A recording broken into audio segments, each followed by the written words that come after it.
오늘은 소설 쓰기에 있어서 새 안목은 어떻게 만들어지는가, 이걸 화두로 이야기하겠습니다. 새 안목. 새로운 눈을 가진 자만이 시인 작가 자격이 있다고 그랬죠. 기성 작가가 보지 못하는 면에서 보고 세상을 새로이 해석하는 것이 새 안목입니다. 수없이 많은 기성 작가들이 써놓은 그런 세계를 보는 눈 말고 전혀 새로운 눈으로 세상을 보는 그런 안목을 말하는 것입니다. 새 안목은 많은 독서와 세상을 새롭게 보는 눈으로서 만들어집니다.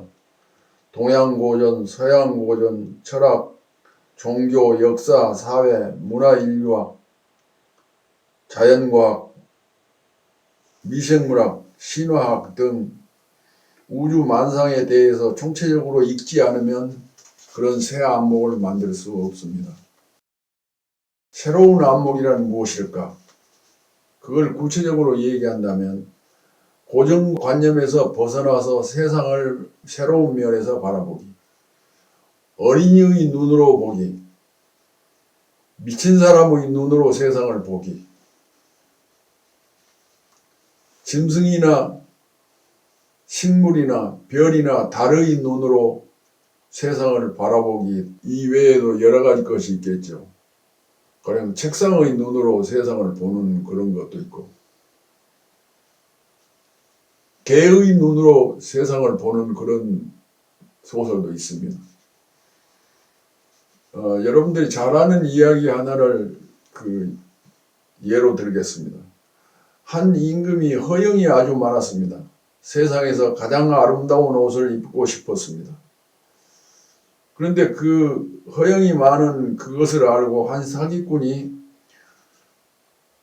왕에게 접근해서 충성스럽지 않은 사람들의 눈에는 제대로 보이지 않는 그 아름다운 문양의 옷을 지어드리겠습니다. 그랬단 말이에요.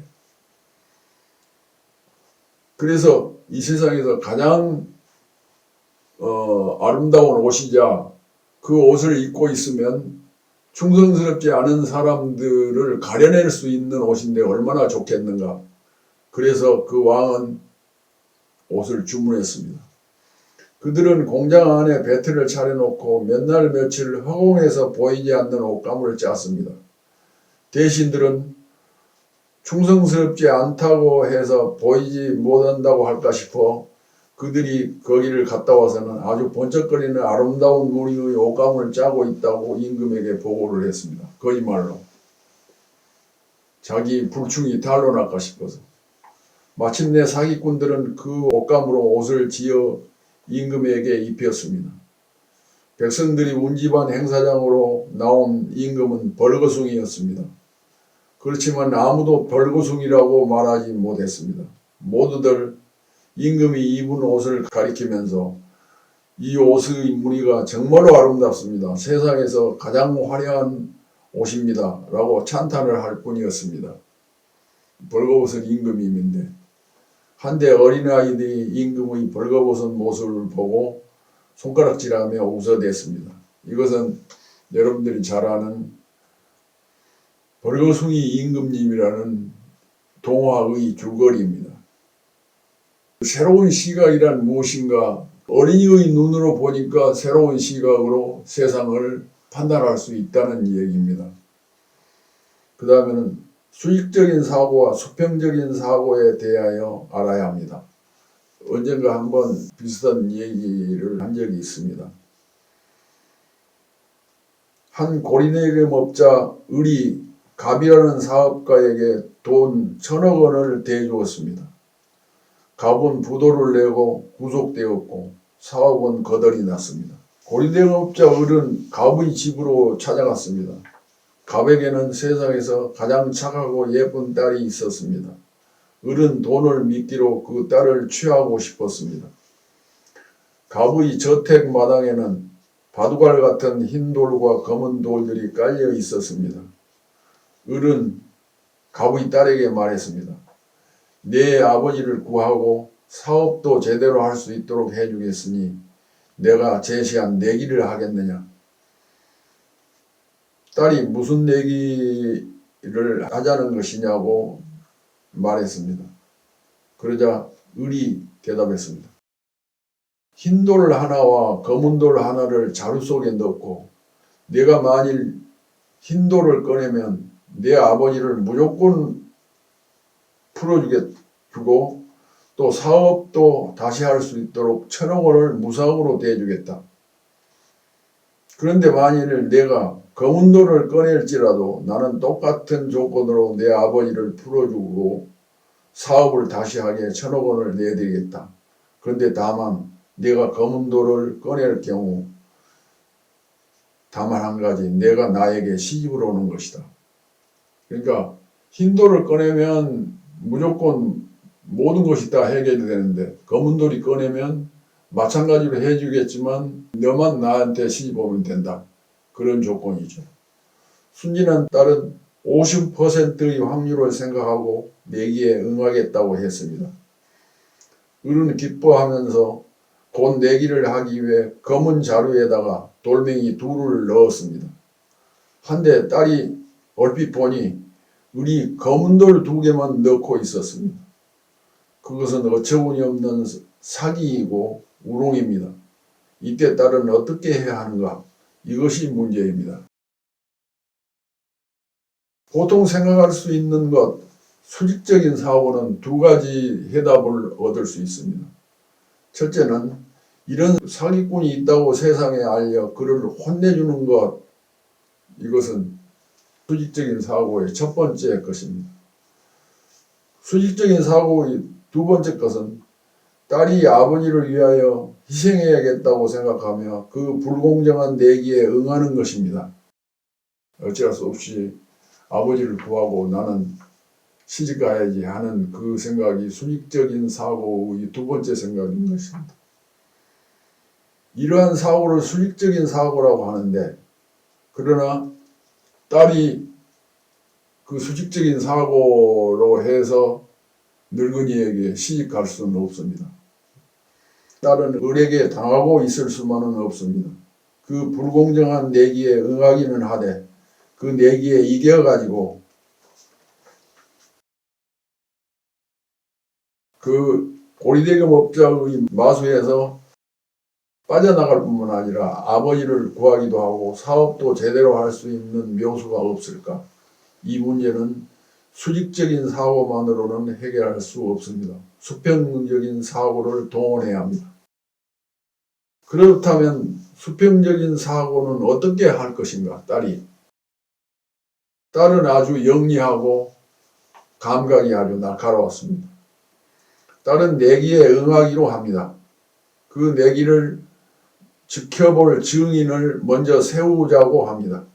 변호사를 입회시킨 다음 자루 속에 손을 넣어 검은 돌 가운데 한 개를 끄집어냅니다.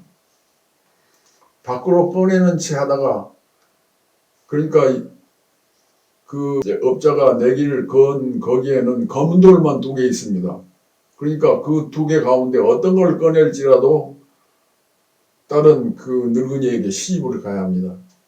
그래서 딸은 기지를 발휘합니다. 변호사를 입회시킨 다음 내기를 하는데 자루 속에 손을 넣어서 검은 돌 한 개를 집어냅니다. 밖으로 꺼내는 채 하다가 아차 하고 마당에 떨어뜨려 버립니다. 마당에는 흰 돌과 검은 돌들이 많이 섞여 있으므로 어느 것이 딸이 떨어뜨린 것인지 분간할 수가 없습니다. 딸은 어머 이를 어쩌나, 아이고 죄송해요. 그렇지만 염려하실 것 없어요. 이 안에 들어있는 것을 보면 조금 전에 제가 끄집어낸 돌이 흰 것이었는지 검은 것이었는지 알 수 있지 않겠어요? 하고 하면 문제가 해결되는 것입니다. 그러니까 수직사고와 수평사고는, 수직사고 하면 그 헤어날 수 없는데 수직적인 사고에 응한 듯 하다가 그 다음에 그것을 부정하고 그 다음에 수평사고로 나아가서 해결하는 것입니다. 수직적인 사고는 논리적인 사고 혹은 컴퓨터적인 사고입니다. 수평적인 사고는 일단 수직적인 사고, 고정관념을 깨뜨려 부시고, 그런 다음에는 재빨리 수직적인 사고를 이어붙임으로써 논리가 성립하게 하는 신묘한 사고입니다. 이러한 수평적인 사고는 예술가들이 많이 하게 됩니다. 광고 문안을 작성하는 사람들은 수평적인 사고를 특히 잘 활용합니다. 예를 들어서 에이스 침대인가 그 가구 선전을 하는 문구에 옛날에는 그 사람들이 광고를 할 때 침대는 가구가 아닙니다. 과학입니다. 그렇게 말했어요. 침대는 가구가 아닙니다. 일단 우리들이 고정관념을 깨뜨리고 그렇게 광고 문안을 만드는 것입니다. 그것이 일종의 수평사고를 이용한 것이에요. 그런데 그 사람들이 광고 문안을 바꿨더라고요. 침대는 과학입니다. 바로 그래버리더라고요. 왜 그랬냐면 침대는 가구가 아닙니다. 그렇게 말해 놓으니까 자라는 어린애들한테 혼동을 준다고 해서 항의를 받았는가 봐요. 그래가지고 가구가 아닙니다. 그것을 생략하고 침대는 과학입니다. 과학적으로 만든 물품입니다. 그렇게 만들었는가 봐요. 그러니까 수직적인 사고를 했는데 그것을 깨부수고 수평사고로 옮겨가는, 그래서 그 예술가들이나 그림을 그리는 사람들, 글을 쓰는 사람들, 시를 쓰거나 소설을 쓰는 사람들은 수평사고를 많이 이용합니다. 가령 고흐의 별이 빛나는 밤에 보면 별이 율동하듯이 이렇게 움직이죠. 춤을 추듯이. 그와 같은 것이 그 예술가들의 수평사고에 속하는 것이죠. 유머나 농담이나 해악 따위에는 수평적인 사고가 작용합니다.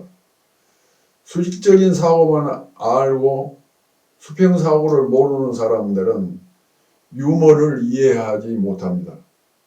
여러분들이 재밌는 이야기꾼이 되려면 유머나 익사를 잘 해야 되기 때문에 수평사고 공부를 하면 아주 좋습니다.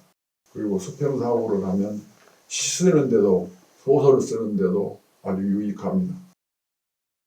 오늘 강의를 어떻게 들으셨습니까?